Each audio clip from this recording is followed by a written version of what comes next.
Later on today, we're going to consider a student loan bill which will affect 11 million students across America. What happened on July 1st is that the interest rate paid by students for their student loans doubled. It went from 3.4% to 6.8%. Now, we know students are graduating with more and more debt. And we also know that the cost of that debt, the interest rate, makes a big difference in their lives. Sometimes they postpone important life decisions because of student loan debt. My daughter has a business in New York with 2 employees who are paying off student loans, and she said it's the biggest worry they have from month to month is making that payment. I understand that too, taking a look at the increase in debt. Student loan debt has now surpassed credit card debt in America. It's more than $1 trillion, and it's growing faster than any form of debt. It's an indication of an indebtedness which we need to take seriously. We'll have a chance to do that this afternoon. There are many different points of view of what to do with student loans. Some people say, well, the government should be involved, but it really should be a market-based system. Others say, no, the government should be involved and it should be a subsidy. We should help students go to school. We should find ways to keep the cost of education affordable, and lowering interest rates will be one way to do it. So we'll have 2 amendments this afternoon. Senator Jack Reed and Senator Elizabeth Warren are offering an amendment which will cap the interest rate on student loan debts at 6.8% for most debts affecting undergraduate students and 7.9% for other loans. Now, to put a cap on that interest rate means that we have to subsidize. In other words, as we project out what the cost of student loans will be based on market interest rates, a subsidy is necessary to honor that cap. The second proposal will be from Senator Sanders of Vermont, and his approach is a little different. He says that we basically ought to sunset any increase in student loans for 2 years and hold them at the 6.8%.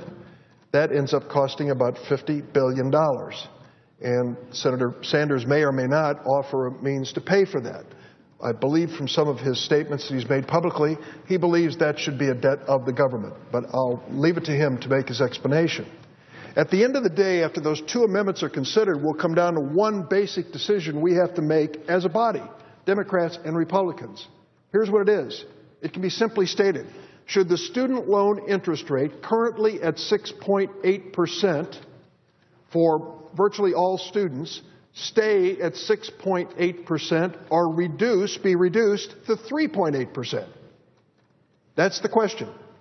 Because if we pass the Bipartisan Student Loan Certainty Act, which I have worked with Republicans and Democrats to craft, the interest rate for undergraduate students, that's almost 2/3 of all students, goes down 3%, from 6.8 to 3.8. Now, I won't mislead you. It's based on a 10-year Treasury rate, and we project it over a period of time as general interest rates go up. So will the student loan interest rate from 3.8%, but we put a cap on it and say that that rate can go no higher than 8.2% in a 10-year period of time, protecting students even if interest rates go up dramatically. So there it is. The final vote will be whether to reduce the student loan interest rate from 6.8 to 3.8 and to cap it for 2/3 of the students at 8.2%, no higher than that for the next 10 years. Students who are receiving the subsidized loans won't have to pay the interest while they're in school, and they're going to have some other benefits at the end of the day. Because what we're setting out to do is to make student loans affordable for students and to make sure that families are not burdened with loans that they can't pay back. I hope my colleagues, no matter what their philosophy on student loans, whether they believe it should be market-based or government subsidized, realize at the end of the day that we have a very clear choice to make. Stick with a 6.8 interest rate or lower it to 3.8. Now, what does it mean for a student? The difference, the 3% difference? We calculated it. We went to the average student, the undergraduate student in America. Here's what it means. It means if you don't lower it to 3.8, if you keep it at 6.8, it means that student over the course of the 4 years of undergraduate education will pay an additional $2,000 to $3,000 in interest. Why would we want to do that? Why, at the end of the day, would we want to keep interest rates at 6.8% and penalize students $2,000 to $3,000 in interest over the next 4 years? That's the wrong thing to do. I urge my colleagues, when the bipartisan alternative comes up, vote for it. Even if you believe that it should be a government subsidy, which we've not been able to enact, or if you believe it should be market-based, either way, this is a better outcome. Personally, I hope this isn't the end of the story. Tom Harkin of Iowa chairs the Health Committee, the Education Committee, and he's going to come to the floor and start working soon on the reauthorization of higher education. We understand that it's more than the interest rate that's causing a problem to students. It's the cost of higher education. I went to Georgetown Law School. I couldn't get in there today with the standards that they have.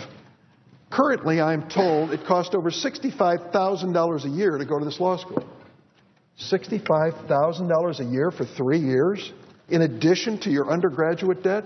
Well, you better get a darn good job on a Wall Street firm afterwards, because you're facing a mountain of debt. They aren't alone. All across the United States, we're seeing tuition rates go up, even at public universities, to record levels. We've got to find a better way to prepare the next generation of leaders in America. The old model of 4 years undergraduate and then graduate school and professional school has just gone beyond the reach of most students and families. And keep in mind, too, student loans are different than most other debt. Student loans are not dischargeable in bankruptcy. The debt that a 19-year-old student and his family signs up for at age 19, as I mentioned, is a debt that can trail them to the grave. We have cases where people are signing up to basically guarantee the loans of granddaughters to make sure their granddaughter can go to college, and then their granddaughter either drops out or their granddaughter can't find a job and defaults on the student loan, and they proceed to collect it from grandma. I'm not making this up. They're garnishing grandmother's Social Security benefits to pay for student loans that they guaranteed for their granddaughters. That is how ruthless this industry is and how tough this debt is. Well, we've got a chance today to make this debt more affordable for students now, to reduce the interest rate from 6.8 to 3.8% and cap it over the next 10 years at 8.2%. I won't mislead you. In some categories of borrowing, graduate students and Parent Plus loans, in the second 4 years, the interest rates go up more. And many of those who borrow in those categories are going to find 5 years from now they're facing a much tougher debt situation. I won't mislead you on that at all. I think that we can't leave the conversation today and say we're finished. We don't need to talk about it anymore. Let's give the students and families the help they need today, but let's not stop on this issue. On the higher ed reauthorization bill, we have a chance to address overall student indebtedness and affordability for families. And let me close by saying the worst offenders when it comes to college loans are the for-profit schools. For-profit schools. You may not know much about them unless you're 19 years old and 18 years old and you can't escape them when you go on the internet. They're trying to sign up students to for-profit schools, many of which are worthless. Worthless. The numbers to remember are 3, and they're going to be on the final, so listen carefully. 12% of all the students coming out of high school go to for-profit schools. 25% of all the federal aid to education goes to for-profit schools, and 47% of all the student loan defaults are students at for-profit schools. So what's the message there? They're raking in federal dollars at twice the rate they should, and their students are failing at a rate greater than any other category of schools. Their students are failing to get a job, failing to graduate, failing to pay back their loans. For-profit schools are a national scandal. We need to deal with them in higher ed reauthorization. And I know Senator Harkin, who's held hearings on these schools, understands that. We need to take an honest look at the schools that are misleading our students and their families. Schools that aren't worth the accreditation certainly aren't worth the time and aren't worth the debt that they are going to push on students. Let me make a pitch here, a marketing pitch, if I will. I say it in Illinois, I'll say it anywhere. If you're graduating high school and not sure where to go, what you want to do, what you want to major in, your safest bet is your community college.